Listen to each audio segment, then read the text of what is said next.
የእግዚአብሔር ልጅ የሰው ልጅ ካልሆነ እኛ የእግዚአብሔር ልጆች የምንባለው በእግዚአብሔር ልጅነት ሰው የመሆን ውጤት አምላክ አይደለም ሩቅ ቢሲ ነው ይላሉ። የእግዚአብሔር ልጅ የሰው ልጅ ያ ማለት ፍጹም ሰው ፍጹም አምላክ ማለት ነው። እርሱ አምላክ ሳይሆን የአምላክ ምሳሌ ነው።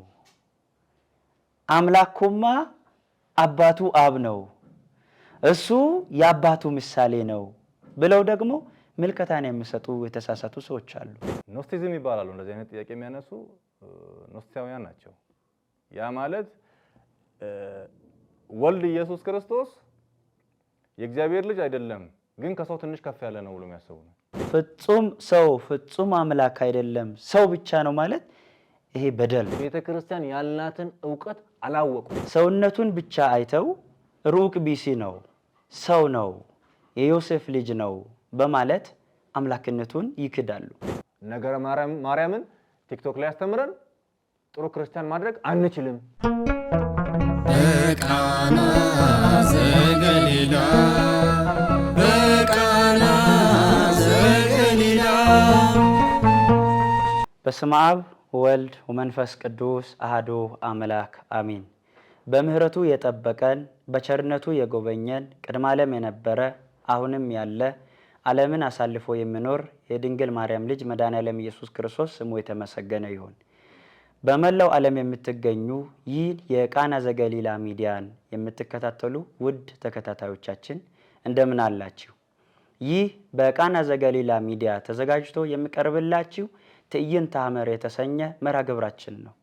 በዚህ መርሃ ግብር በኢትዮጵያ ኦርቶዶክስ ተዋሕዶ ቤተክርስቲያን ዶግማዋ፣ ቀኖናዋና ቅዱስ ትውፊቷ ዙሪያ ለሚነሱ ጥያቄዎች የቤተክርስቲያን አባቶች መምህራን ለሚነሱ ጥያቄዎች እየተጋበዙ ማብራሪያና ትንተና ይሰጡበታል። ዛሬም እንደተለመደው በመርሃ ግብራችን መሰረት በነገረ ክርስቶስ ዙሪያ ከታላቁ እንግዳችን ጋር ቆይታ እናደርጋለን። መርሃ ግብሩን በመምራት እስከ ፍጻሜው ድረስ የሚቆየው እኔ መምህር አዲሱ በዛቢ ሆናለሁኝ።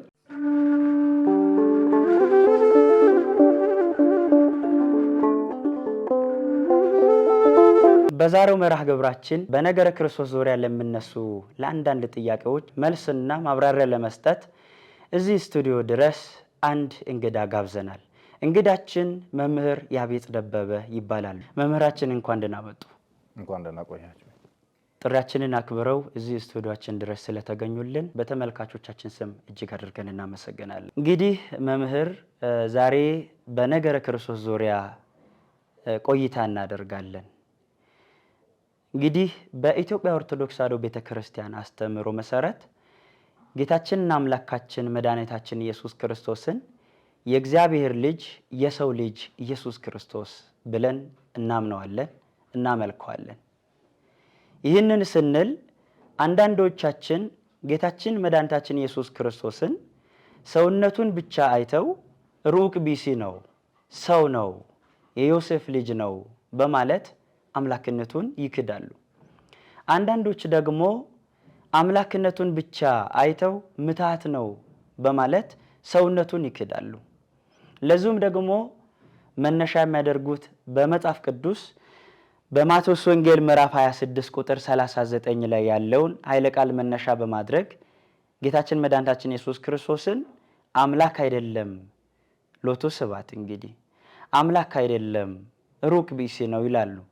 ቃሉም እንዲህ የሚል ነው፣ አባቴ ሆይ አባቴ ቢቻልስ ይህች ጽዋ ከኔ ትለፍ፣ ነገር ግን አንተ እንደምትወድ እንጂ እኔ እንደምወድ አይሁን የሚል ነው።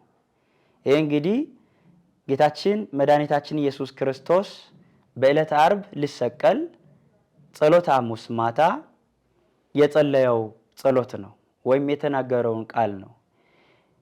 ይህንን ቃል መነሻ በማድረግ ኢየሱስ ክርስቶስ አምላክ ስላልሆነ ፈጣሪ ስላልሆነ ሁሉን ቻይ ስላልሆነ ሰው ብቻ ስለሆነ የሞት ሰዓት እየተቃረበ ሲመጣ ያሰማው የፍርሃት ጸሎት ነው በማለት ብዙዎች የተሳሳተ ትምህርት ያስተምራሉ።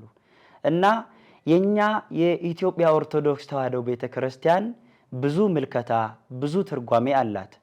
ብዙ ምስጢር አላትና ከዚህ አንፃር ይህ ቃል እንዴት ይታያል? እሺ እናንተንም እንኳን ደህና ቆያችሁኝ። ወደ ትልቁ የመጽሐፍ ቅዱስ ክፍል ማብራሪያ ከመግባታችን በፊት እንደ ኦርቶዶክስ ተዋሕዶ ቤተክርስቲያን አስተምሮ እንደ መጽሐፍ አስተምሮ የማቴዎስ ወንጌል ብለን ስንጀምር ከመጀመሪያ ጀምሮ ከቁጥር 1 ምዕራፍ 1 ቁጥር 1 ጀምሮ የሚጀምረው ምንድነው? ስለ እግዚአብሔር ፍጹም ሰውነትና ፍጹም አምላክነት ነው። የእግዚአብሔር ልጅ የዳዊት ልጅ የእግዚአብሔር ልጅነት አለ፣ የዳዊት ልጅነት አለ ማለት ነው። ስለዚህ ከባድ የመጽሐፍ ክፍል ነው የተነሳው። ግን ለተመልካች ለአድማጭ ቀለል አድርገን በመረዳት በሚችሉበት አቅም መልስ እንሰጣለን። ምንድነው ይሄ ክፍል? ስለ ነገረ ስጋዌ፣ ስለ ክርስቶስ የእግዚአብሔር ልጅነት፣ ስለ ክርስቶስ የሰው ልጅነት ወይም ፍጹም ሰውነትና ፍጹም አምላክነት የሚያስረዳ የሚያስተምር ክፍል ነው። በብሉይ ኪዳንም እኮ እንደዚህ አይነት ነገሮች አሉ። በአዲስ ኪዳን የተነሳ ጥያቄ አይደለም። ብዙ መጽሐፍትን ስንመረምር ብዙ የተነሱ ጥያቄዎች አሉ። ግን እዚህ ጋር ቁጥር 36 ጀምሮ የማቴዎስ ወንጌል ምዕራፍ 26 ከቁጥር 36 እስከ 39 ድረስ ኢቭን እስከ ማብራሪያው ደግሞ ጠጋ ብለን ደግሞ ካየነው ዲቴል እስከ 46 እስከ ቁጥር 46 ድረስ እናየው። አጠቃላይ እዛ ጋር ስለ መጨነቁ፣ ስለ መጸለዩ፣ ዋጋ ስለ መክፈሉ ነው የሚያሳየው። እዚህ ጋር አይደለም ሌላም ምዕመን ይቅርና አሁን በእኛ ዘመን ያለው ምዕመን ይቅርና ቀድሞ የነበሩት አብረው ሲከተሉ የነበሩትም ሐዋርያትም ጥያቄ ነበረባቸው። ምክንያቱም ከሰው አእምሮ በላይ የሆነ ነገር ነው የሆነ ያለው። ይሄ ጥያቄ ለምን ተነሳ አንልም። እንኳን መነሳቱ ግድ ነው፣ ጥሩ ነው መነሳቱ። ግን እኛ ማብራሪያ ሰጥተን እኛ ምላሽ ሰጥተን የምንለውጠው ነገር ስለሌለ ተጽፎ የተቀመጠልን ሐዋርያት ያስተማሩትን አባቶች አስተምሮ ያስተላልፉልንን በተረዳነው ልክ እናስረዳለን ለትውልዱ ማለት ነው። ስለዚህ ምንድነው እዚህ ጋር ማብራሪያ የምንሰጠው? የእግዚአብሔር ልጅ የሰው ልጅ፣ ያ ማለት ፍጹም ሰው ፍጹም አምላክ ማለት ነው። በቀላሉ እናንሳ። አሁን ይሄን ጥያቄ የሚያነሱ ምናልባት ያልገባቸው አሉ። በእርግጥ አዎ ያልገባቸው ጥሩ ነው፣ ጥሩ ጥያቄ ነው። ገብቷቸውም የሚያነሱ ሰዎች አሉ። ገብቷቸው ጥያቄውን ለሚያነሱ ሰዎች ምዕመኑ በቀላሉ እንዲመልስ የምፈልገው ምንድነው? እኔ ብዙ ጊዜ እንዲህ አይነት ጥያቄ ይነሳልኛል፣ እጠየቃለሁ፣ ምላሽም እሰጣለሁ። ምንድነው መሆን ያለበት? መምህር ያቤጽ አንተ ሰው ነህ፣ ሰው ይለኛል? ሰው ነህ ይለኛል? አይለኝም። ለምን? ሰው ስለሆንኩ። ክርስቶስ ላይ ብቻ ለምን አነጣጠረን? አይ ክርስቶስ ሰው ብቻ ነው፣ ክርስቶስ ፍጡር ነው የሚለው ስላልደለቅ ነው አይደል? አምላክነትንም ሰውነትንም ስለያዘ ነው። ስለዚህ ጥያቄ የሚነሳው ምን የሚነሳው እንደኛ ሰው ብቻ ቢሆን አይነሳም ጥያቄው። ስለዚህ ከጥያቄያቸው ውስጥ ምላሻቸውን አግኝተዋል በደንብ ቢያዩት ማለት ነው። ሰው ብቻ ቢሆን ኖሮ ሰው ብቻ ነው አይሉትም ነበር። ምክንያቱም እኛ ሰው ብቻ ነን። እኛ አንተ ሰው ብቻ ነህ አትባልም። ሰው ብቻ ስለሆንክ አምላክ አይደለንማ። በቃ በዚህ ውስጥ ግን ነገረ ስጋዌን በደንብ አድርገን የምንረዳ ከሆነ ሚስጥረ ሥላሴ ያለበት ከባድ ትምህርት ነው። የእግዚአብሔር ልጅነት የሰውን ልጅነት ዲፋይን ስለሚያደርገው ወይም ስለሚመልሰው የእግዚአብሔርን ልጅነት ወደድንም ጠላንም ስለኛ ልጅነት ራሱ ብለን መቀበል ብቻ አይደለም። ምክንያቱም የእግዚአብሔር ልጅ የሰው ልጅ ካልሆነ እኛ የእግዚአብሔር ልጆች የምንባለው በእግዚአብሔር ልጅነት ሰው የመሆን ውጤት ነው። የእግዚአብሔር ልጅ ሰው ካልሆነ እኛ የእግዚአብሔር ልጆች ልንሆን አንችልም። በማን በኩል? ቤት በኩል? ትክክለኛ ጥያቄ አይደለም። ሰው ብቻ ቢሆን ኖሮ ብዙ ወልድ ኢየሱስ ክርስቶስ ከአባቱ ተልኮ ከመምጣቱ በፊት እግዚአብሔር አምላክ መጽሐፍ እኮ ይላል በሐዋርያው በቅዱስ ጳውሎስ መልእክት ወደ ዕብራውያን ስንሄድ እግዚአብሔር አምላክ በልዩ ልዩ ጎዳና ተናግሮ ነበር። ለአባቶቻችን ተናግሮ ነበር በልዩ ልዩ ጎዳና። በልጁ በክርስቶስ ኢየሱስ ከመናገሩ በፊት በልዩ ልዩ ጎዳና ተናግሮ ነበር። እነዛ ሰዎች ፍጹም ሰው ብቻ ነበሩ። ለምን በእነሱ አላበቃም? የሰው ልጅነት ሰው ሆኖ የተፈጠረው የእግዚአብሔር ልጅነት ያጣውን የቀደመውን አዳማዊ ማንነት ለመመለስ የእግዚአብሔር ልጅ የሰው ልጅ መሆን ነበረበት። ይሄ ደግሞ የሰው ፍቃድ አይደለም፣ የሰው ምኞት አይደለም። ሃይማኖት ተከታዮች ተሰብስበው ዲፋይን ያደረጉትም የወሰኑትም አይደለም። የእግዚአብሔር አብ አባቱና ወልድ ኢየሱስ ክርስቶስ መንፈስ ቅዱስ የወሰኑትን ውሳኔ ነው ሊቃውንት የሚያስተምሩን እንጂ የሊቃውንት ስብስብም አይደለም እሱን ሰው ያደረገው። እንዲሁም በገዛ ፈቃዱ ስለዚህ ምንድነው እዚህ ጋር ምዕመኑም የሚሰማው መምህሩም መረዳት ያለበት ምንድነው የእግዚአብሔር ልጅ ፍጹም ሰው የመሆኑ አንደኛው ምክንያትና ውጤት የሰው ልጅ የቀደመውን ክብሩን ለማግኘት የእግዚአብሔር ልጅ የሰው ልጅ መሆን ነበረበት ሆነ። አሁን ያነሳነው የመጽሐፍ ቅዱስ ክፍል ላይ እኮ የማቴዎስ ወንጌል ምዕራፍ 26 ከቁጥር 36 ጀምሮ ተጨነቀ ይላል። ብትወድስ እቺ ጽዋ ከኔ ትለፍ ከማለቱ በፊትም ቁጥር 36 እና 37 ላይ እኮ ፈራ ይላል። ጴጥሮስና የዘብዴዎስ ልጅ ወስዶ በዛም ፈራ። በምኑ ነው የፈራው? በፍጹም ሰውነቱ። እኔ በዚህ ስፍራ እጸልያለሁ፣ ሰዓቱ ጊዜው ስለደረሰ እጸልያለሁ። እናንተም ከኔ ጋር በዚህ ሁኑና ትጉ። በዚህ እናንተ ሁኑ፣ እኔ በዛ ሆኜ እተጋለሁ ነው። ከአባቱ ጋር የሚማከረው ነገር አለ ማለት ለአባቱ የሚያሳስበው ነገር አለ ማለት ነው። ምንድነው እዚህ ጋር ኢምፕሊኬት የሚያደርገው? ምንድነው የሚያሳየው? ደቀ መዛሙርቱ አብረውት ያሉት በጸሎት እንዲተጉ እየመጣ ያለው ጽዋ ለነሱ የመጣውን ጽዋ እሱ ሊጠጣው መዘጋጀቱን ሊያሳያቸው ነው። ብትወድስ እቺ ጽዋ ከኔ ትለፍ፣ ግን በኔ ፍላጎት አይደለም ማለት በኔ ፍላጎት አይደለም፣ በኔ ምርጫ አይደለም፣ ባንተ ፈቃድ አንተ እንደምትወድ ይሁን። ይሄ ማለት ምን ማለት ነው? እዛ ጋር አባቱን ያናገረው በመለኮታዊ ክብሩ አይደለም፣ በፍጹም ሰውነቱ ነው። ስለዚህ ይሄንን ሲናገር ፍጹም ሰውነትን ነው እያሳያል።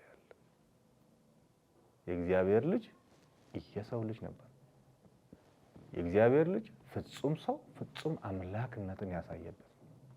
ግን እዚህ ጋር ልንረዳ የሚገባው ዋናው አሁን ትንሽ ብዥታ የሚፈጥረው ለምን አምላካዊ ስልጣኑን አልተጠቀመም? እዚህ ጋር ብትወድስ እቺ ጽዋ ከኔ ትለፍ። ጽዋ ማለት ማለት ነው መቼም ሁሉም ሊረዳ የሚገባው ለምንድን ነው እቺ ጽዋ ከኔ ትለፍ ያለው? ጽዋውስ ምንድነው? እዛ ጋር ጽዋ ስንል እኛ አሁን በኦርቶዶክስ ተዋሕዶ ቤተክርስቲያን አስተምሮ በየቤቱ ለአምልኮት ያለን መንፈሳዊ እንቅስቃሴ የምናደርግበትን ጽዋ ሳይሆን የመጣው የሐዘንና የመከራ ጽዋ ነበር። የሐዘንና የመከራ ጽዋ ነበር። ያንን ነው የጠጣው። ያ ነው በላዩ ያለፈው። ያ ነው በክርስቶስ ውስጥ ያለፈው። ይሄ ጽዋ ግን የማን ነበር ነው? ሲከተሉት የነበሩት ሐዋርያትና ለሰው ልጆች በአጠቃላይ ይሄ ጽዋ ነው ለነሱ ነበር የደም ላብ ያላበው። ተንበርክኮ አሁንም እዛው ክፍል እኮ የማቴዎስ ወንጌል ላይ ብዙ ቦታ የጸሎት ስፍራ ነበረው። ተንበርክኮ አንድ ክርስቲያን በአባቱ ፊት በእግዚአብሔር ፊት ተንበርክኮ መጸለይና መለመን የመጣውን መከራ በጸሎት መሻገር እንዳለበት እኮ እያሳየ ነው። ግን አባቱ ብትወድ እቺ ጽዋ ከኔ ትለፍ ሲል የመጣው መሪር የመጨረሻዋ ሰዓት አስከፊዋ ሰዓት የሰውን ስጋና አጥንት አድቅቃ የምታልፍ ነበረች። ግን እዛ ጋር ያንተ ፈቃድ አንተ እንደወደድክ ሲል አባቱ የወደደው ምንድነው? የኃጢአት መስዋዕት አድርጎ ማለፍ ነው። ስለዚህ ይሄን ሁሉ ሲል ፍጹም ሰው ነበር። አምላክነትን ሳይለቅ በገዛ ፈቃዱ ታዞ አባቱ በደዌ አደቀቀው። ያም ጽዋ ተጎነጨው። ለሰው ልጅ የመጣውን ዕዳ በደል ተሸከመ። እዚህ በዚህ ልክ ነው። ይሄ የሆነው ግን ፍጹም አምላክ ብቻ ሆኖ አይደለም። ፍጹም ሰው ፍጹም አምላክነት ነበረው። የማይሻር አምላክነት ነበረው። ስለዚህ በዚህ ልክ ነው መረዳት መቻል ያለብን። ቃለ ሕይወት ያሰማልን። በእውነት መምህር ትልቅ ማብራሪያ ነው። እንግዲህ ቤተክርስቲያናችን ባህረ ጥበባት ናት።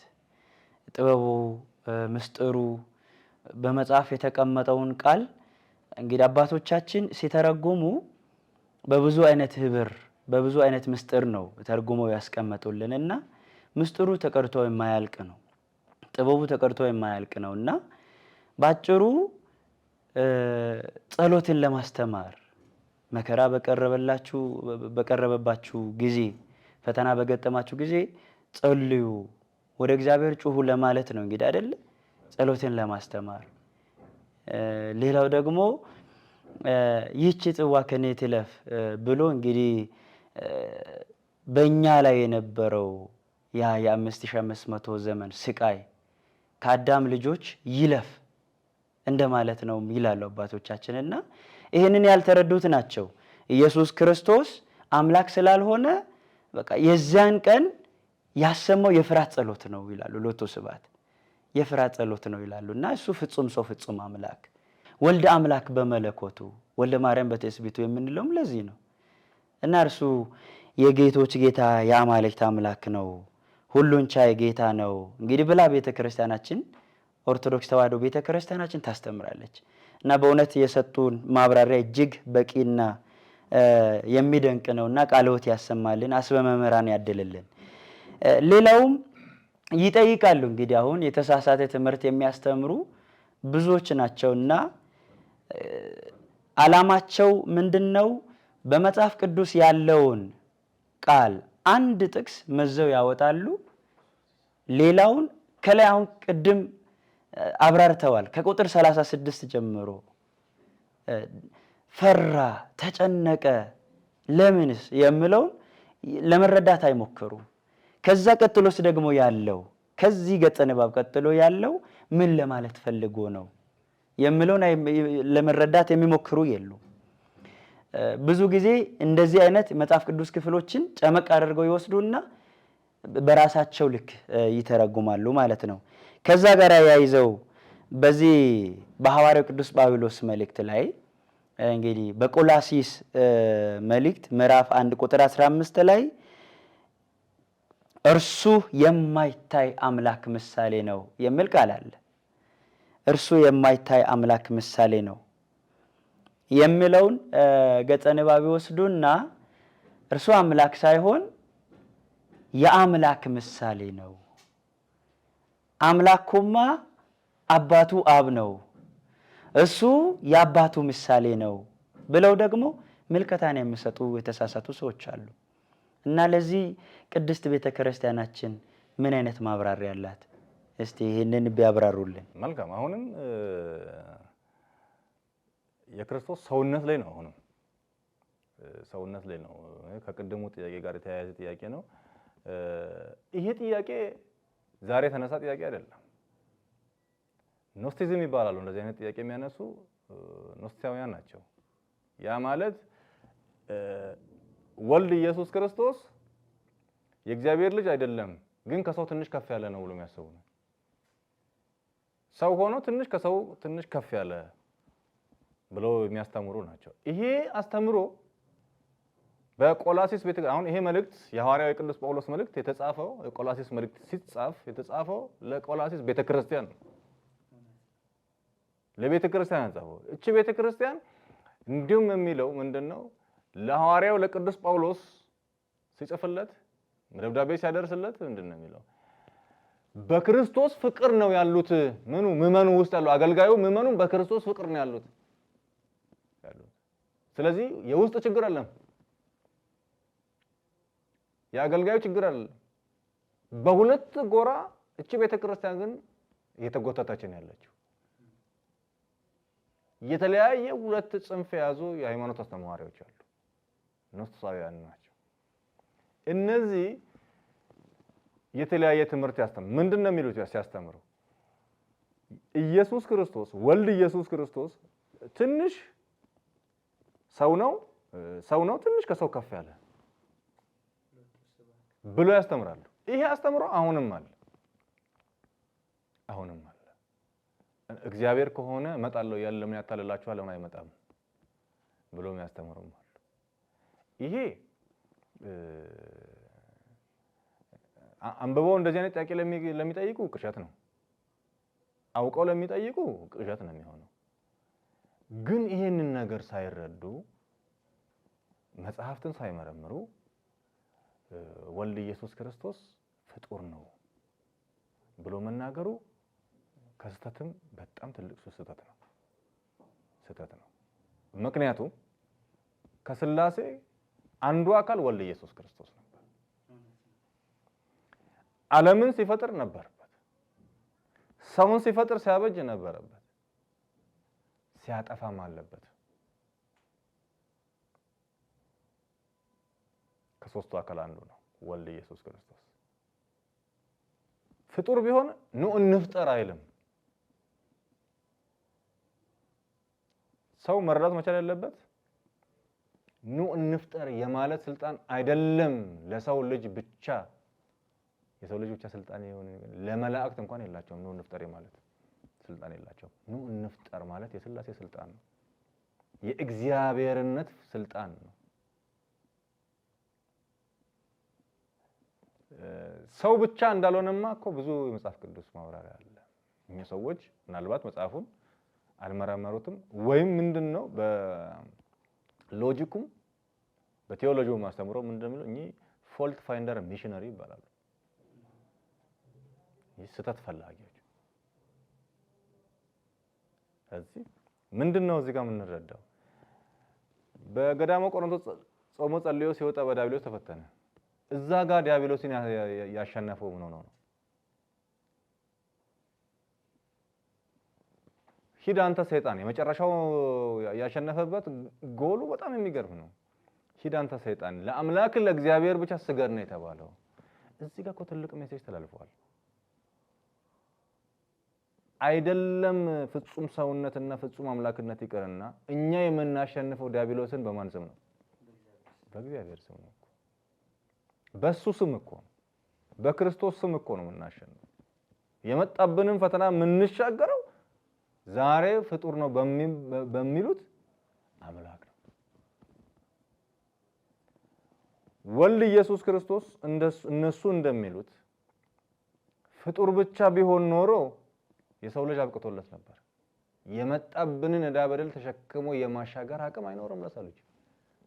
ምክንያቱም ያ እነዛ ሁሉ የብሉይ ኪዳን ካህናት ተደርድረው ኢየሱስ ክርስቶስ ያሸነፈውን ከኋላ መጥቶ ያሸነፈውን ሞትን ሊያሸንፉ አልቻሉም ነበር። ሞትን ያሸነፈው ሞት ወይ መውጊያ የት አለ ያለው የእግዚአብሔር ልጅ ወልድ ኢየሱስ ክርስቶስ ነው። እሱ ፍጹም ሰው ፍጹም አምላክ ሂውማን ቢንግ ብቻ አይደለም፣ የሰው ልጅ ብቻ አይደለም። የሰው ልጅነትን የለበሰው ለሰው ልጆች ሲል።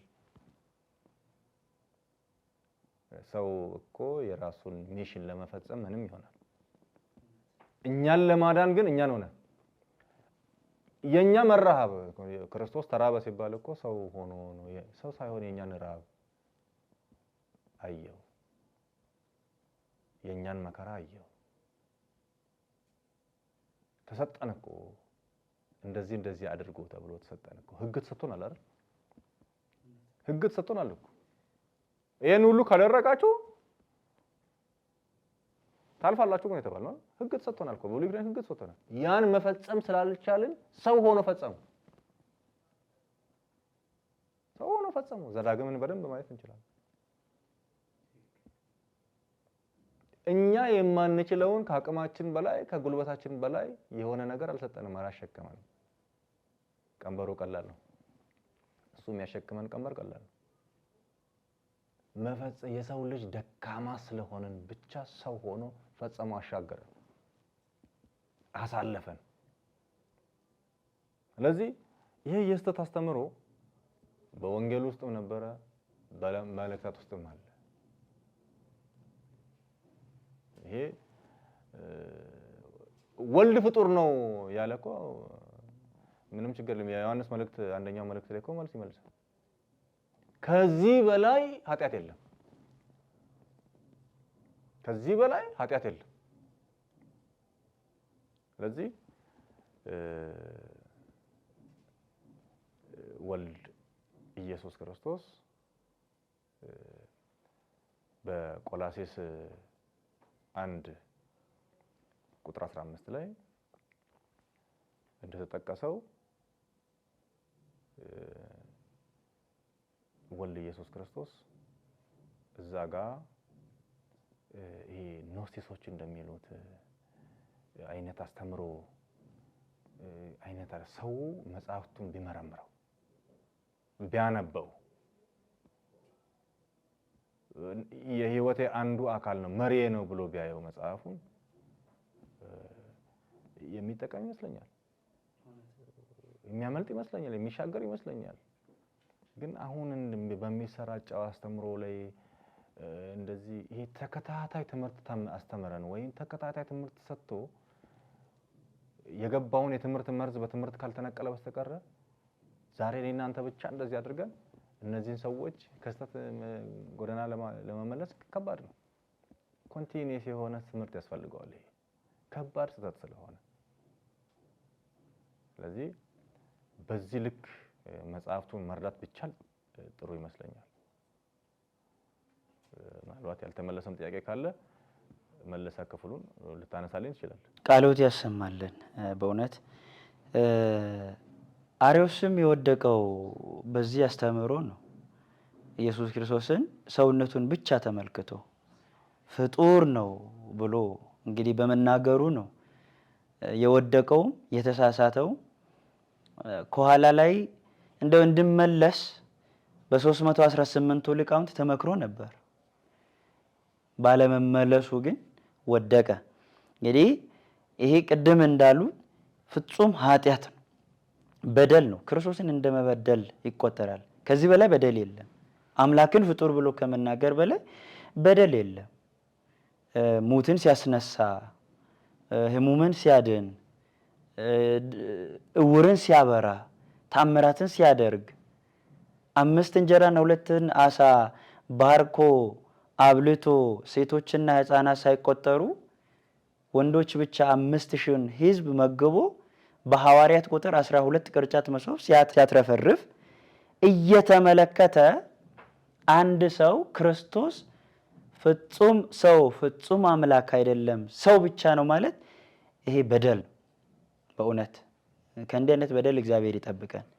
በጣም በደል ነው እና አርዮስ የወደቀው፣ መቅዶኒዮስ የወደቀው፣ ንስጥሮስ የወደቀው በዚህ ነው እና አሁን ያንን ሐሳብ ዛሬም ይዘው አዝለው የሚዞሩ የሚመላለሱ አንዳንዶች አልጠፉም፣ ብዙ ናቸውና ከዚህ የተነሳ ለነሱም ጥያቄ ሆኖባቸው ያንን ያነሳሉ። በጣም የሚገርመው እቺ መጽሐፍ ቅዱስ ክፍል በጣም ተቸግራለች። በተለይ በመናፍቃን ሮሜ 8:34ን ያነሷታል። ሮሜ 8:34 ላይ የሚማልደው ክርስቶስ ኢየሱስ ነው የሚለውን በጣም የተቸገረው መጽሐፍ ቅዱስ ክፍል ቢኖር ይሄ ነው። እና የሞተው ይልቁንም ከሙታን የተነሳው በእግዚአብሔር ቀኝ ያለው ደግሞ ስለኛ የሚማልደው ክርስቶስ ኢየሱስ ነው የሚለውን ይወስዱና ክርስቶስ አማላጅ ነው በማለት ይናገራሉ። አማላጅ ነው። አሁን እርሱ ምን አጥቶት ነው የሚማልደው? ምን አጥቶት ነው የሚለምነው? አምላክ ነው። ሁሉ በእጁ ሁሉ በደጁ ያለ ሁሉን የፈጠረ ሁሉን ያዘጋጀ አምላክ አማላጅ ነው ብለው አሁን ከዚህ ቃል በመነሳት ይናገራሉና በጣም የሚገርመው መምህር በዛው በሮሜ መልእክት ምዕራፍ 8 ከቁጥር 26 ላይ መንፈስ ቅዱስ ይማልዳል ይላል። እንግዲህ ያዙ እንግዲህ መምህር እንደገና ደግሞ ወደ ትንቢተ ኤርምያስ ስንሄድ አብ ራሱ ስለናንተ እስከዛሬ የማለድሁ ይላል።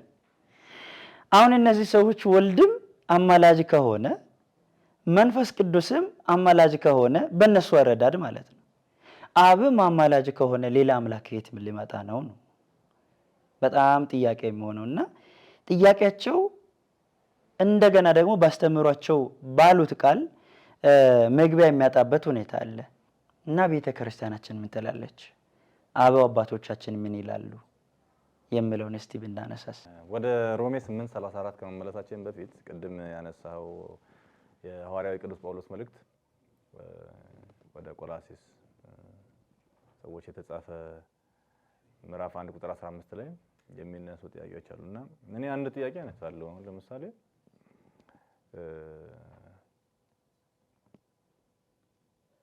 ፊትህን አሳየኝ ብሎ የጠየቀው ማን ነው?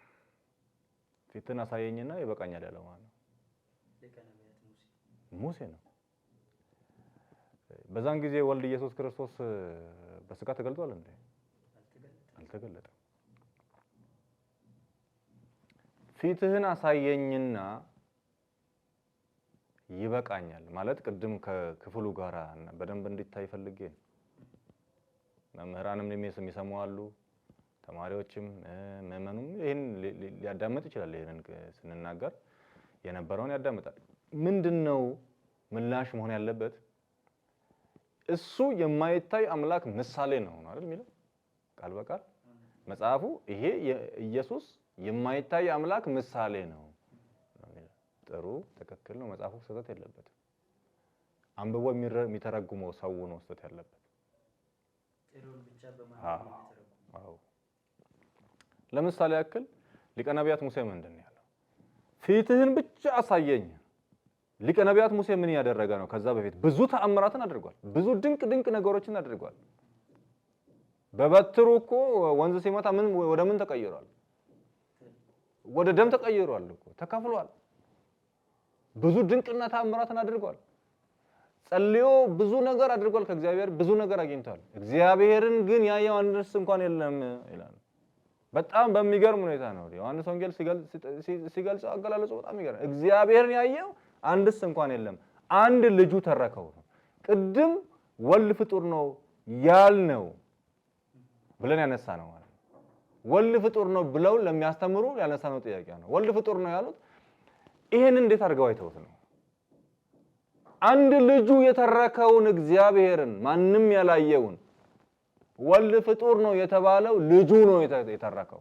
እሱ ፍጹም ሰው ፍጹም አምላክ ስለሆነ ነው ስለ አባቱ የተረከው።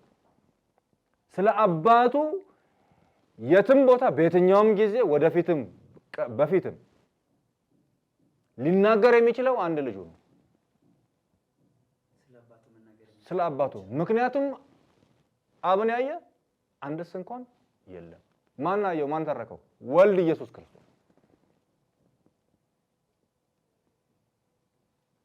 ስለዚህ ምን ሊቀ ነቢያት ሙሴ ፊትህን አሳየኝ አለው። ማየት አይችልማ። ምንድነው እግዚአብሔር ያለው? ያህዌ ምን አለው?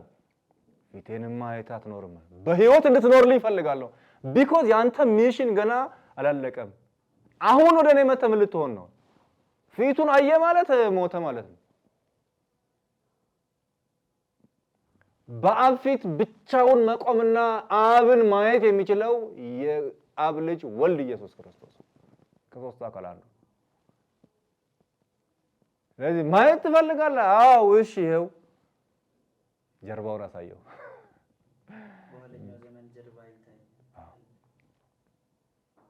ጀርባ ማለት ድንቅና ታምራት እኮ ነው። ባህር ሲከፈል አየ፣ ደመናት ሲጮሁ አየ፣ ሲሰነጣጠቁ አየ፣ አለት ደነገጠ። አየ? አዎ አይቻለሁ። በአብ ድንቅና ተአምራት የደነገጠ ሙሴ ፊቱን ሲያይ ምን ሊሆን? ስለዚህ በህይወት እንድትኖርልኝ ስለፈለግኩ ነው። ምን አደረገ? እኛም በህይወት ሐዋርያትም በህይወት እንዲኖሩ የሰው ልጅ ነፃ እንዲወጣ ስለፈለገ አብ በአንድ ልጁ ወስኖ ሰው አደረገው። ወልድም ፈቅዶ ሰው ሆነ። ስለዚህ ወልድ ኢየሱስ ክርስቶስ ማለት የማይታይ አምላክ ምሳሌ ነው። እንደዛ ካልሆነ አብን አይቶ ማን ይኖራል? ለዚህ ነው መዝሙር ላይ እግዚአብሔርሰ ገሃደ ይመጽእ አምላኪነ ያረመ እሳት ይነድድ ቅድሜሁ። ስለዚህ ይሄንን ገና እግዚአብሔር ሲገለጥ እኮ በፊቱ እሳት እንደሚነድ ነው ያለ። በግርማው ይገለጣል፣ በእግዚአብሔራዊ ማንነት ይገለጣል። የዛኔ ሰው አይደለም እኮ ምድር ትሸሻለች። ለምንድነው መጽሐፍ ቅዱስ ማየት የተሳነነኛ? ኢየሱስ ክርስቶስ እኮ ሊጠመቅ ወደ ዮሐንስ በዮርዳኖስ ባህር ሲመጣ እኮ ምንድን ይሸሸው? ሸሸ እኮ።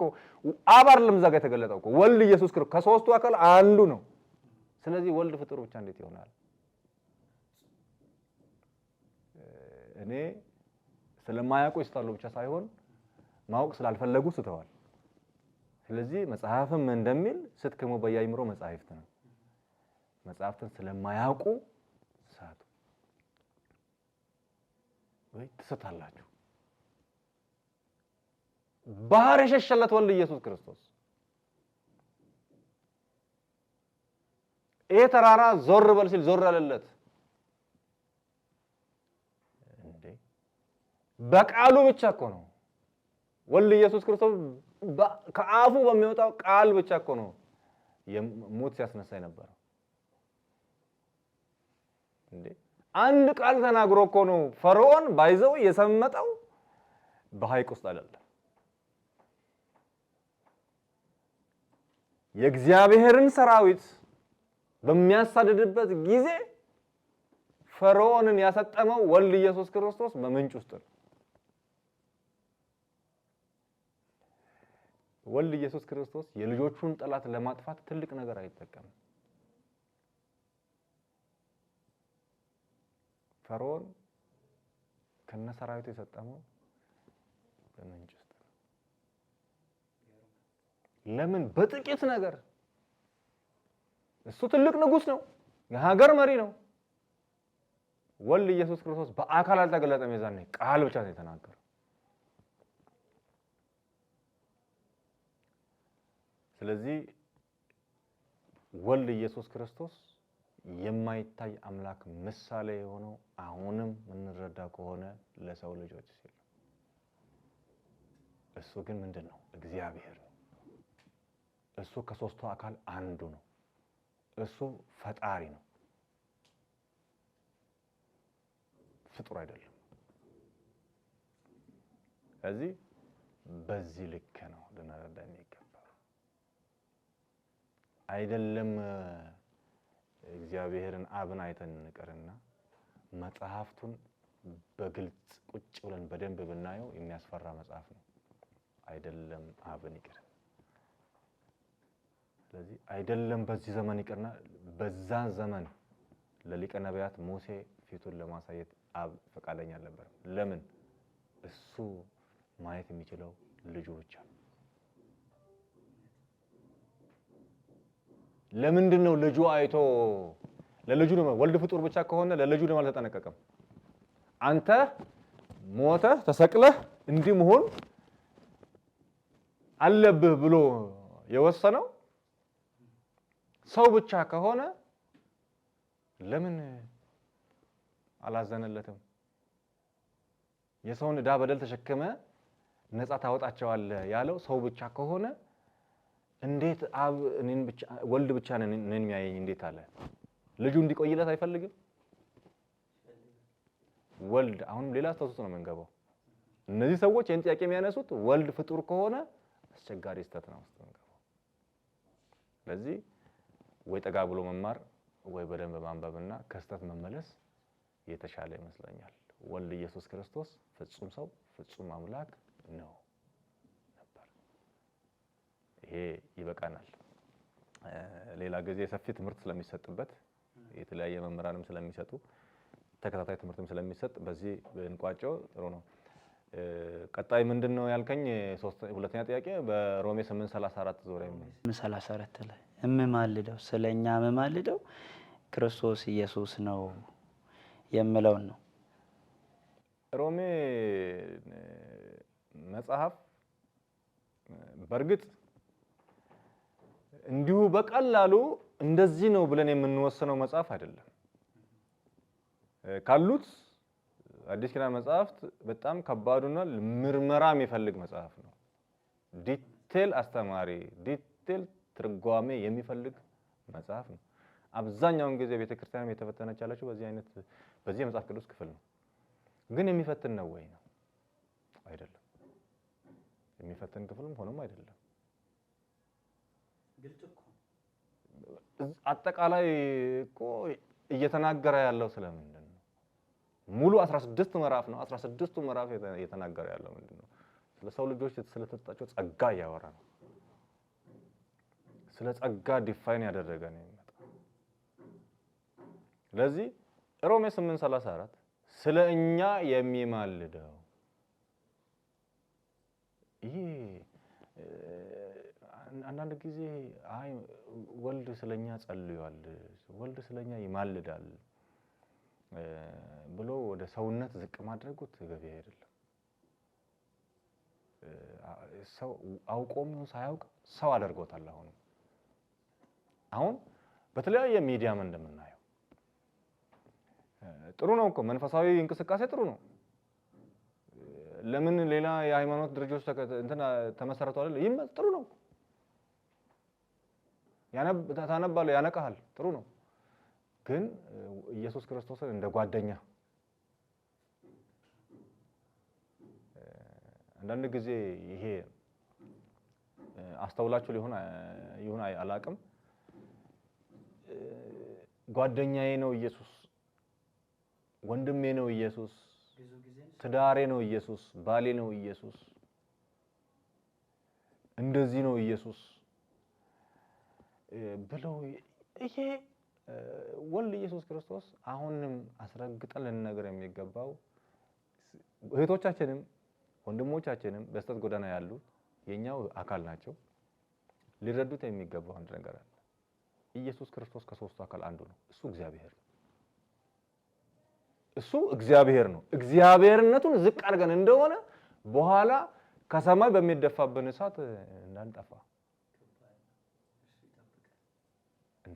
ይሄ በጣም ጥንቃቄ ልናደርግ የሚገባው ከሶስቱ አካል አንዱ መሆኑን የዘነጋን ቀን ዋጋ ያስከፍለናል።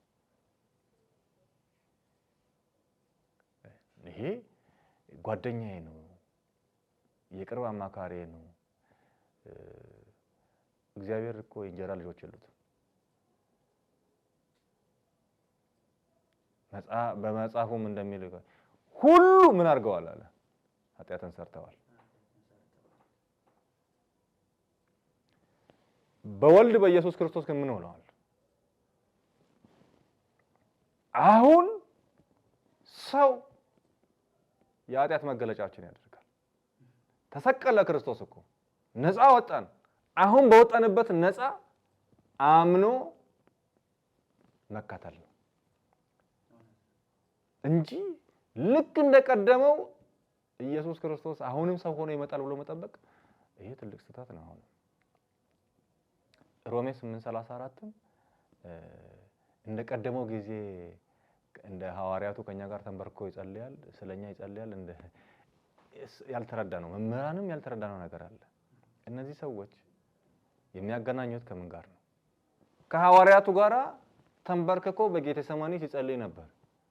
በዚህ ስፍራ ሲጸልይ ነበር። ዛሬም በዚህ ዘመን ከኛ ጋር ተንበርክኮ ይጸልያል። ይሄ ስህተት አስተምሮ ነው። ይሄ ነው ትልቁ ስህተታቸው። ይሄ ነው። ኢየሱስ ክርስቶስ ዳግም ሰው ሆኖ አይመጣም። እሱ እግዚአብሔር ነው። በእግዚአብሔር በግርማው ይገለጣል። ቅድም እንደጠቀሰው በክበበ ትስብእት በስባተ መላእክት ለፍርድ ይመጣል። ይሄ እንደዚህ ከዚህ ቀደሙ ስለኛ እንደዚህ መማለድ ማለት ምን ማለት ነው? መጀመሪያ ይሄን ማወቅ ነው። ጸለየ እኮ ከዚህ በፊት አይደል? አነሳ ነው ቅድም ጸለየ። ጽዋውን ጠጣ ብቻውን፣ በደዌ ደቀቀ፣ አሳለፈ፣ አሻገረን። በዚህ ኑሩ አለን። አዳም ባመጣው ዕዳ በደል ተሸንፈን ነበረ፣ አሸነፈልን። አሁን ዳግማዊ አዳም ወልድ ኢየሱስ ክርስቶስ አሻገረን፣ ተፋለመልን፣ አሸነፈ። ባሸነፋችሁበት ነጥብ ኑሩ ነው። አሁን አንድ የኳስ ተጫዋች ቡድን ያሸነፈውን ነጥብ አስጠብቆ ካልተጓዘ ነገ የሚጠብቀው ሽንፈትና ከሜዳ ውጪ ነው። ከሜዳ ውጪ ነው። አንድ ቡድን ነጥቡን አስጠብቆ ካልጠበቀ አይደለም ለጥሩ እድል ፉክክር ውስጥ ይግባ ይቀርና ወደ ሜዳም አይጋበዝም። ለምን? ወደ ሜዳ የሚጋብዘው ነጥብ የለውም። ስለዚህ ወልድ ኢየሱስ ክርስቶስ አሸነፈልን፣ ተፋልሞ አሻገረን፣ ነጥቡን ሰጠን። በዚህ ነጥብ አሸንፋችኋል፣ ኑሩ። በቀደመው በደል የሚጠይቃችሁ ማንም የለም፣ ተከፍሏል። በመስቀል ላይ ተከፍሏል። የህይወት ዋጋ ተከፍሏል። ትልቁ ስህተት አሁን ብቻ አይደለም፣ ወልድ ኢየሱስ ክርስቶስን እየሰቀሉት ይክዱት ነበር። የሰው ልጅ ይሄ ነው እና አሁንም ወልድ ኢየሱስ ክርስቶስ እንደ ሰው ከኛ ጋር እንደ ጓደኛ ሆኖ ይማልድልናል፣ ይጸልይልናል። ይሄ ትክክልና ተገቢ አይደለም። ትልቅ ክህደት ነው። አንተ ለኔ ልትጸልይልኝ ይችላል። በጸሎት አስበኝ፣ ሳምባዲ በጸሎት አስበኝ ሊልህ ይችላል። አሁን ለማን ነው የምንጸልየው? እኛን ወክሎ በአባቱ ፊት ያለው ማን ነው? በቃ እሱ እኮ አሁን እግዚአብሔር ነው። ይቅር በልልን ብለን ነው የምናገረው። በአብ ፊት ቆመ ይቅር በልልን፣ ይቅር በለን እኮ ነው አሁን የምንለው እኛ እኮ። አሁን እሱ እግዚአብሔር ነው እኮ። በቃ ከሶስት አካል አንዱ ነው ወልድ ኢየሱስ ክርስቶስ። ይቅር በለን እኮ ነው። ጥፋት ኃጢአት ስንሰራ ስንወድቅ ይቅር በለን ነው እንለው አይደል?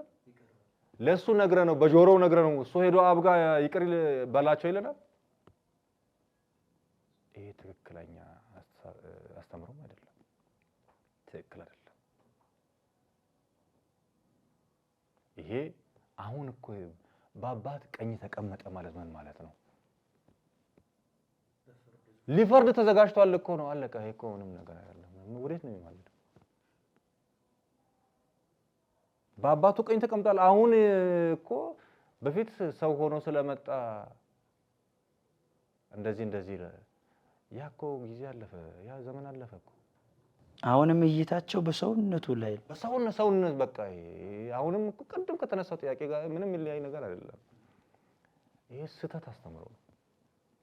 ወልድ ኢየሱስ ክርስቶስ አሁን በአባቱ ቀኝ ተቀመጠ።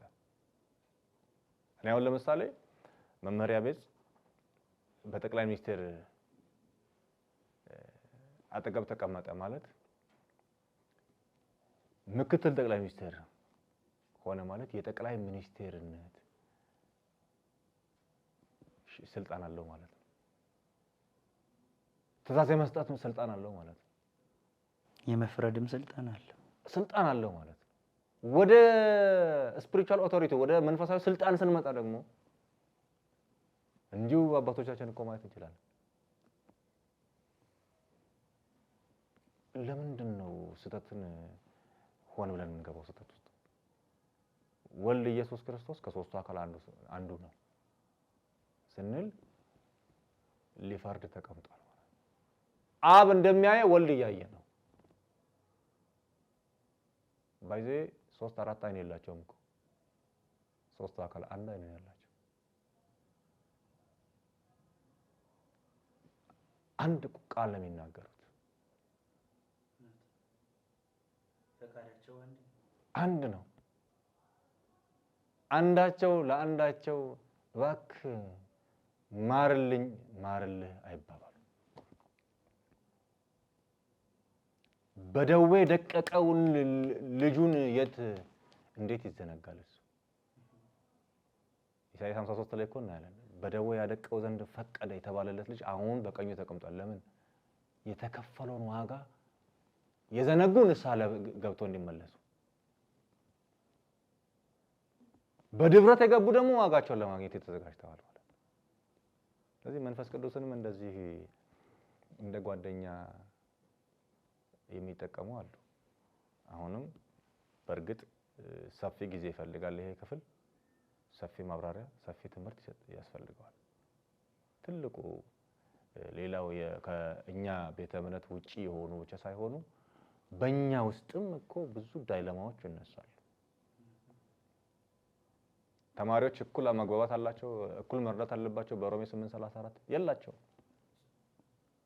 ሰባኪያነ ወንጌል እኮ በሮሜ 8:34 እኮ ልዩነት አላቸው። መነኮሳት ልዩነት አላቸው፣ ጳጳሳት ልዩነት አላቸው።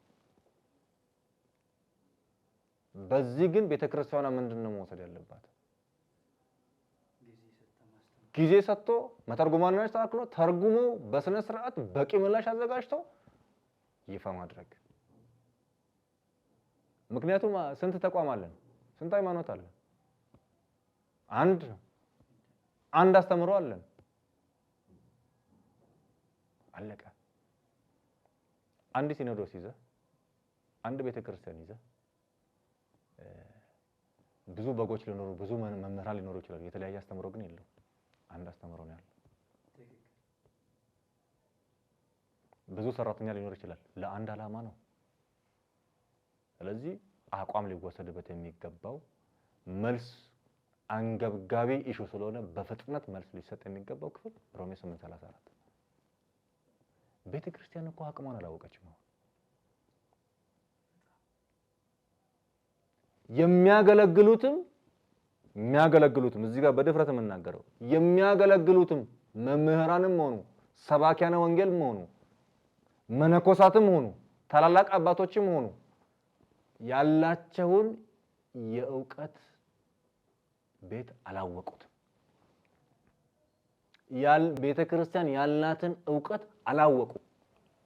በልምድ ማየት ብቻ ነው መተርጎም። አለቀ።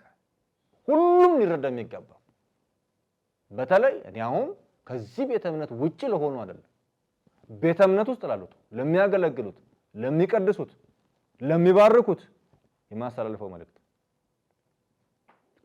ያላቸውን እውቀት ይወቁት።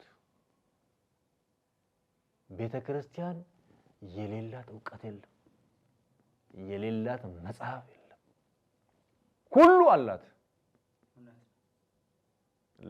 ለዚህ ነው መምህራን ሰነዱ መቤት ይላል። ስለ ሚስጥረ ሥላሴ ከኦርቶዶክስ ተዋሕዶ ቤተክርስቲያን ማን ነው የሚያስተምረው? ስለ ሥርዓተ ቤተክርስቲያን ማን ነው የሚያስተምረው? እያንዳንዱ ትምህርት ቤተክርስቲያን አይደል ያለው? ኦርቶዶክስ ጋር አይደል ያለው?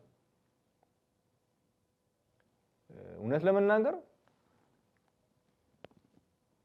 መቀደስ የአገልግሎት ክፍል ነው። መባረክም የአገልግሎት ክፍል ነው። ማስተማርም የአገልግሎት ክፍል ነው። ዋናችንን ግን ጥለን ማስተማር አንችልም። ውዳሴ ማርያም መሸምደር ጥሩ ነው። ዳዊት መሸምደር ጥሩ ነው። ኪዳን ማወቅ ጥሩ ነው። ቅዳሴ ማወቅ ጥሩ ነው። ዋናው ግን ወንጌል። እኔ ለአሁንም አስረግጬ የምናገረው ማስተላልፈው መልእክት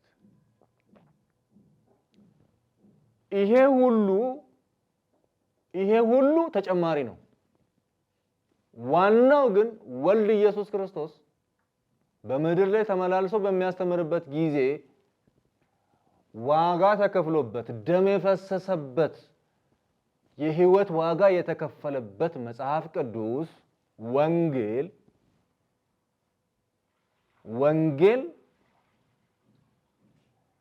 ለቤተ ክርስቲያን ሀደራ ተሰጥቷታል። ይሄንን ቤተ ክርስቲያን የክርስቶስን ሞትና ትንሣኤ ሁሉ ጊዜ ማታስተምር ከሆነ፣ ሁሉ ጊዜ ማታበስር ከሆነ፣ ሁሉ ጊዜ ሰበር ዜና ብላ የክርስቶስን ሞትና ትንሣኤ የማታወጭ ከሆነ ቤተ ክርስቲያን አሁንም ጥያቄ ምልክት ውስጥ ናት።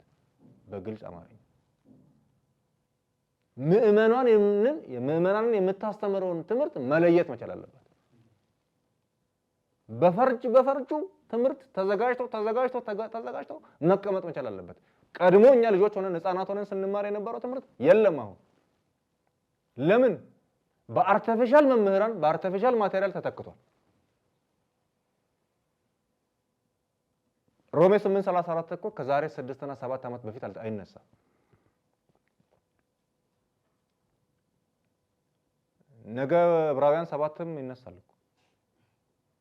ብዙ ስህተት ከተፈለገ ብዙ መጽሐፉ በራሱ መተርጉማንና አስቀምጠን ካልተማርና ካልተረዳን በስተቀር መጽሐፉ በራሱ ጠንካራ መጽሐፍ ነው። እንዲህ አንብበህ የምትረዳው መጽሐፍ አይደለም።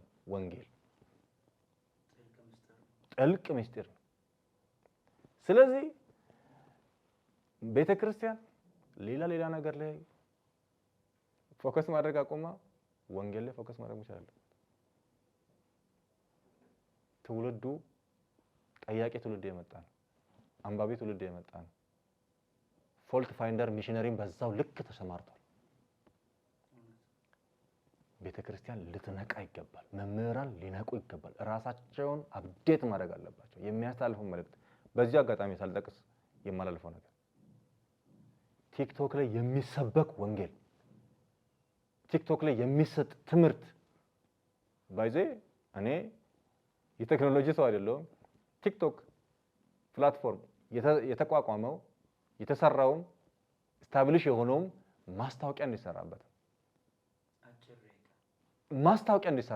በቃ ማስታወቂያ ሰርተ ወደ ዩቲዩብ ወደ ሌላ ነገር የምትመራበት ቦታ እንጂ ስለ ነገረ ስጋዌ፣ ስለ ነገረ ማርያም፣ ስለ ሚስጥረ ስላሴ አጭራጭር ደቂቃ ሰጥተህ ሰው የምታሳበድበት ክፍል አይደለም።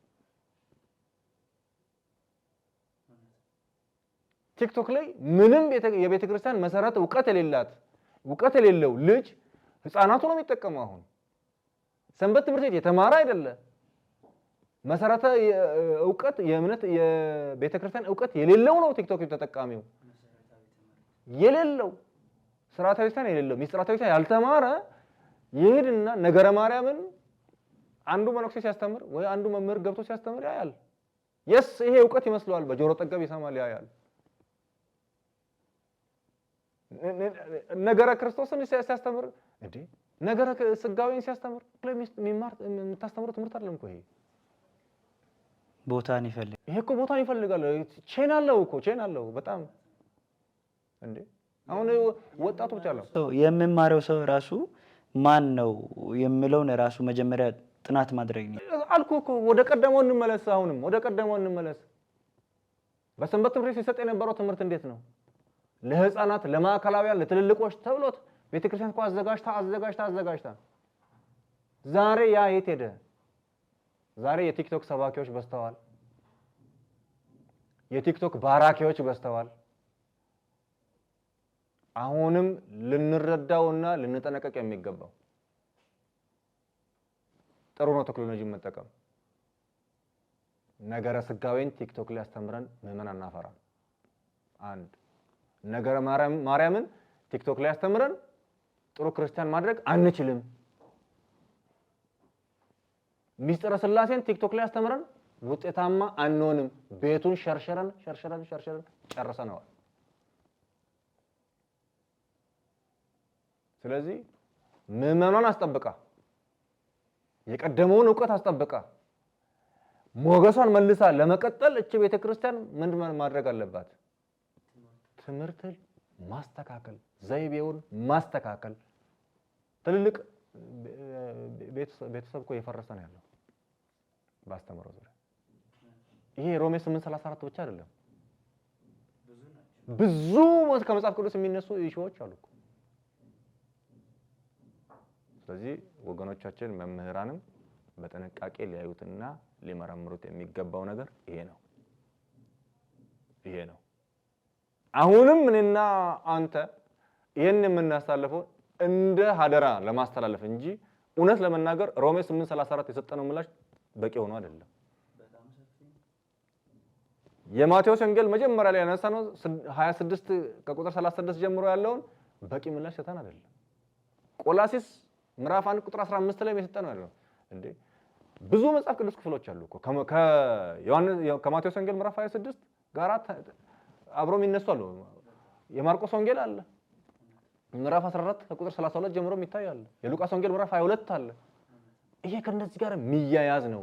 ግን ትምህርቱ ቼኑን ጠብቆ መሰጠት መቻል አለበት። ለአባቶቼ እኔ ወደ ላይ መናገር የለብኝም። ለተላላቆች መምህራን እኔ ወደ ላይ ተመልሼ መናገር። ውሃ ቁልቁል እንጂ ሽቅብ አይወርድም። በዚህ ልክ እንረዳዳ ተባብለን እንጂ አሁን መምህራን የያዛችሁት ትክክል አይደለም፣ አባቶች ቲክቶክ ላይ የተያያዘው ትምህርት ትክክል አይደለም። ለማስተማር ከተፈለገ ሰርክ ጉባኤ እየተረሳ ነው። የለም ሰው አይመጣም። ዛሬ እኮ በፊት እኮ ጠጠር መጣያ አይኖርም እኮ እንዴ። የበዓለ ንግስ ክርስቲያን ሆነናል። ጊዜ ሰተን ባይብል ስተዲ የምናደርገው መቼ ነው? ጊዜ ሰተን ስለ ምስጢረ ሥላሴ ተግተን የተማርነው መቼ ነው? ለዚህ ነው ባለቤቱ ራሱ የወንጌሉ ባለቤት ራሱ እኮ በእንግድነት ሄዶ ማርያምስ በጎ ዕድልን መረጠች፣ ቤተክርስቲያንም በጎ ዕድልን ልትመርጥ ይገባታል። እንደ ማርታ ለሴሬሞኒ ለሴሌብሬሽን ተፈተፍ ማለት ነው፣ ወዲያ ወዲህ ከማለት እራት ግብዣ ምሳ ከማለት እንግዳን ከመቀበል ቤተክርስቲያን አሁን አደብ ገዝታ እንደ ማርያም በጎ ዕድልን የሚመርጥ ክርስቲያን መሆን አለበት፣ ማዘጋጀት አለበት። ጆሮን ልቡንም ሰጥቶ መማር የምሰማ። አዎ በዚህ ልክ ነው መታየት ያለበት። አለበለዚያ የያዝነው አቅጣጫ ስህተት ነው። በዚህ ልክ መታየት መቻል አለበት። አባቶች ሊነቁ ይገባል። ነገ እኮ ቤተክርስቲያን ብዙ ነገር አላት እኮ። ነገ እኮ ደወል ደዋይም ታጣለች በዚህ አካሄድ ከሄደች። በዚህ ልክ መታየት አለበትና የኛም የሮሜ 8:34 ብቻ ሳይሆን ሮሜ ምዕራፍ 1 ላይ እንኳን ጥያቄ አለ። ስለዚህ ኮንቲኒየስ የሆነ ትምህርት ይሄ ሚዲያ ሊያዘጋጅ ይገባል ባይነኝ። ይብቃኝ እዚህ ጋር። መልካም፣ በእውነት ቃለ ሕይወት ያሰማልን። ትልቅ ምልከታ ትልቅ ማብራሪያ ነው የሰጡንና መምህር ባጭሩ እንግዲህ ስንመለከተው ከመጀመሪያው ሐሳብ ጋር አያይዘን ወደ መቋጫው ጋር ስንመጣ እንግዲህ ኢየሱስ ክርስቶስ የባህሪ አምላክ የእግዚአብሔር ልጅ እግዚአብሔር በጸሎት ሃይማኖትም ላይ እንደምንጸልየው የተወለደ እንጂ ያልተፈጠረ ከአብ የተገኘ እውነተኛ የአምላክ ልጅ አምላክ ብለን እንደምንጸልየው ኢየሱስ ክርስቶስ የባህሪ አምላክ የጌቶች ጌታ መሆኑን ቅዱስ ዳዊትም ይናገራል። በዚህ በመዝሙረ ዳዊት መዝሙር 109 ላይ በጣም የሚገርም ቃል ነው። ከአጥቢያ ኮከብ አስቀድሞ ከሆድ ወለድኩህ። እንግዲህ ይሄ ኢየሱስ ክርስቶስ ሁለት ልደት አለው ብለን የምንናገረው ነው። ቅድመ ዓለም በሰማይ ከአባት ያለ እናት የተወለደ፣ ድህረ ዓለም ደግሞ ከድንግል ማርያም ከእናት ያለ አባት የተወለደ። በምን? በመንፈስ ቅዱስ ግብር። እንዴት? በተዋህዶ። እንዴት ተዋህደ? በታቀቡ የምንለው ማለት ነውና መጽሐፍ ቅዱስ በራሱ መልስ ይሰጣል። ሰው መርምሮ ቅድም እርሶ እንዳሉት የሚመረምር በጥልቀት የሚያነብ በጥልቀት የሚያይ ጠፍቶ ነው እንጂ መጽሐፍ ቅዱስ ራሱ ለራሱ መልስ ይሰጣል። አንዱ ጋር ጥያቄ ሲሆን አንዱ ደግሞ መልስ ይሆናል። ይኸው ቅዱስ ዳዊት መልስ ሰጠን ልበ አምላክ እና እርሱ የእግዚአብሔር ልጅ እግዚአብሔር መሆኑን ነው። ሌላው በጣም የሚገርመው አሁን መጨረሻ ላይ ያነሱት ትውልዱ ሊነቃ ይገባል፣ ልማር ይገባል። በቃ መምህራንም እንዲሁ ነቅተው መጠበቅ ማስተማር ይገባል። ይህ ካለመኖር የተነሳ ነው አሁን የተሳሳተ አስተምሮ ያዘለ ትውልድ የበዛው። ቲክቶክ ላይ ስንሄድ የተለያዩ ማህበራዊ ሚዲያ ላይ ሰዎች ሲንጫጩ እንመለከታለን። በትንሽ ነገር መረዳት አቅቷቸው ሲንጫጩ እንመለከታለን። ያ ደግሞ ተገቢ አይደለም። ከመጠየቅ መጀመሪያ መማር ይቀድም አይደል? ከመጠየቅ መጀመሪያ መማር ቢቀድም፣ ማንበቡ ቢቀድም፣ አባቶችን መጠየቁ ቢቀድም እንዲህ አይነት የስህተት ትምህርትም አይወለድም አይመጣም ነበርና ይሄንን ነው እና በጣም ደስ የሚል ምልከታ ደስ የሚል ማብራሪያ ነው የሰጡንና ባጭሩ ለዛሬው ያዘጋጀነው በዚሁ ልክ በዚሁ እንቋጨዋለን። እንግዲህ ቀጣይ ደግሞ በዚሁ በራሱ በነገረ ክርስቶስ ዙሪያ የሚነሱ ብዙ ቅድም እርሱ እንዳሉት በርካታ ጥያቄዎች አሉ። መጽሐፍ ቅዱስ ላይ የተቀመጡ ሃይማኖተ አበውስ ምን አለ፣ ሊቃውንቱስ ምን አሉ የሚለውን እንግዲህ እያየን ነው እየተመለከትን ትርጓሜያቸውን የአበውን ትርጓሜ በመመልከት ነው እንግዲህ ከዚህ በኋላ የምንሄደውና በዚሁ በነገረ ክርስቶስ ዙሪያ በራሱ ይህ ክፍል ይቀጥላል። እንግዲህ ዛሬ እንደ ክፍል 1 ይህንን ትምህርት አግኝታችሁታል። ክፍል 2 ደግሞ ይቀጥላል። በሌላ ርዕስ እንገናኛለን።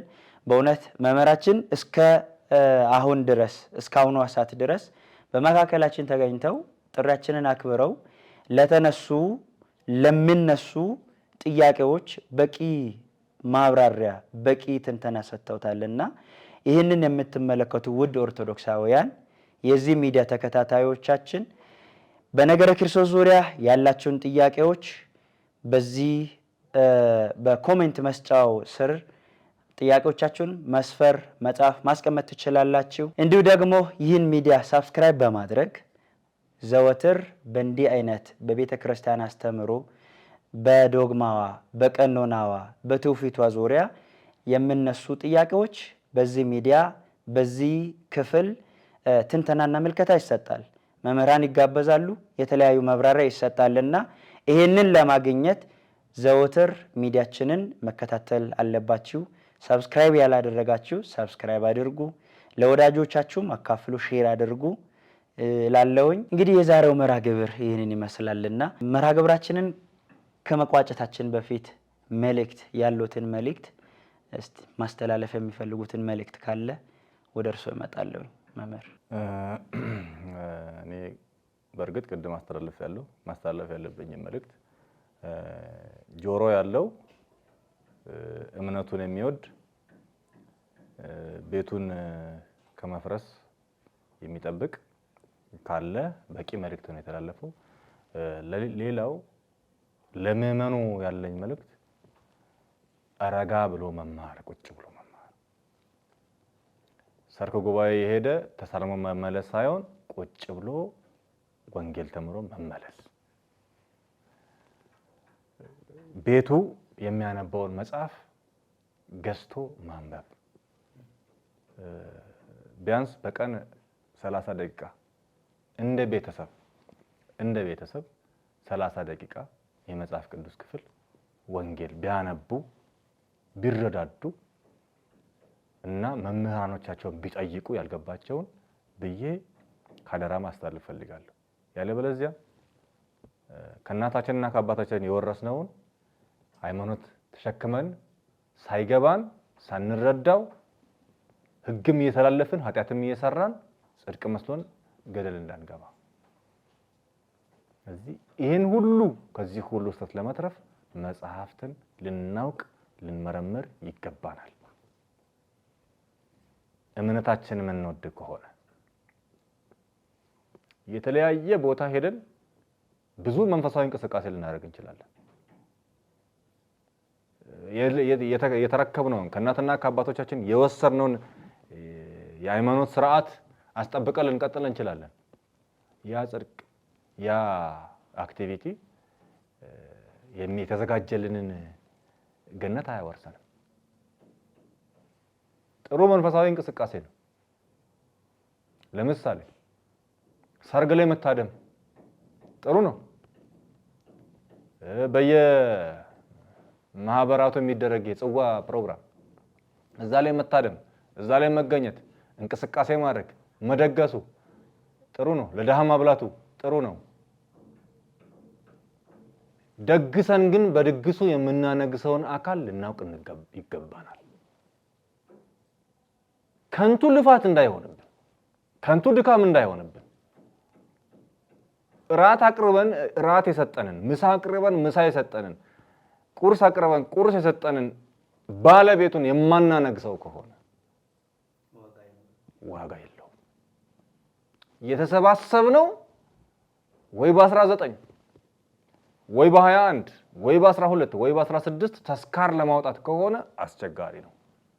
ሳያምኑ እግዚአብሔርን ሳያውቁ ከሞቱት ሰዎች ልዩነት የለንም። ስለዚህ በተገናኘንበት ጥሩ ነው የወንድሞች ህብረት ከእህቶች ጋር ተገናኝቶ እንደዚህ አይነት ፕሮግራሞችን ማካሄድ፣ መንፈሳዊ እንቅስቃሴዎችን ማድረግ ጥሩ ነው፣ በጣም ጥሩ ነው። ባለቤቱ ይንገስበት። ይሄን ጊዜ ባርኮ የሰጣቸው ይሄን ፕሮግራም አሳልፎ የሰጣቸው ይሄንን ፈጣሪ ማንገስ ማክበር። ማንገስ ማለት በዓለ ንግስ ጠብቀን ቤተክርስቲያን ሄዶ መዘመር አይደለም። የፈጠረኝን በኔ ልብ ካላነገስኩት ማን ሊያነግሰው ነው? ማንም ያነግሰው። ለልባችን ተመልሰን ባዳ እንሆናለን። በቃ ስለዚህ ይሄንን ሊያውቁ ሊረዱ ይገባል። ያለበለዚያ ከንቱ ድካም ልፋት ነው የሚሆነው። ይሄን ነው መልእክት ማስተላለፍ እንፈልገው። በሌላ ጊዜ በሌላ ፕሮግራም እስከምንገናኝ ወስብሐት ለእግዚአብሔር። በእውነት ቃልዎት ያሰማልን፣ አስበ መምህራንን ያድልልን። እንግዲህ መምህራችን መምህር ያቤጽ በእውነት ጥሪያችንን አክብረው እዚህ ስቱዲዮአችን ድረስ ተገኝተው ለምነሱ ጥያቄዎች ማብራሪያና ትንተና ስለሰጡን በተመልካቾቻችን ስም እጅግ አድርገን እናመሰግናለን። የተወደዳችሁ የዚህ የቃና ዘገሊላ ሚዲያ ተከታታዮች እንግዲህ ይህ ትምህርት በዚሁ ብቻ የሚቆም ትምህርት አይደለም። በዚሁ በትዕይንተ ሐመር መርሃ ግብር እነዚህና በርካታ የቤተ ክርስቲያን ትምህርቶች ይቀርቡበታል። መምህራን ተጋብዘው ማብራሪያና ትንተና ይሰጡበታል። የዛሬው መርሃ ግብራችንን በዚሁ አጠናቀናል። መርሃ ግብራችንን ስናጠናቅቅ ከመጠየቃችን በፊት ጥያቄ የሚሆንብን ነገር ካለ መጽሐፍ ቅዱስን መጀመሪያ ማንበብና አባቶቻችንን መጠየቅ፣ ቤተ ክርስቲያን ሄደው መማር ያስፈልጋል የሚል የዛሬው የመርሃ ግብራችን የመጨረሻው መልእክታችን ነው። መርሃ ግብሩን በመምራት እኔ መምህር አዲሱ በዛብህ ከእናንተ ጋር ቆይቻለሁ። በሌላ ጊዜ በሌላ መርሃ ግብር እስከምንገናኝ ድረስ መልካም ቆይታ። በቃና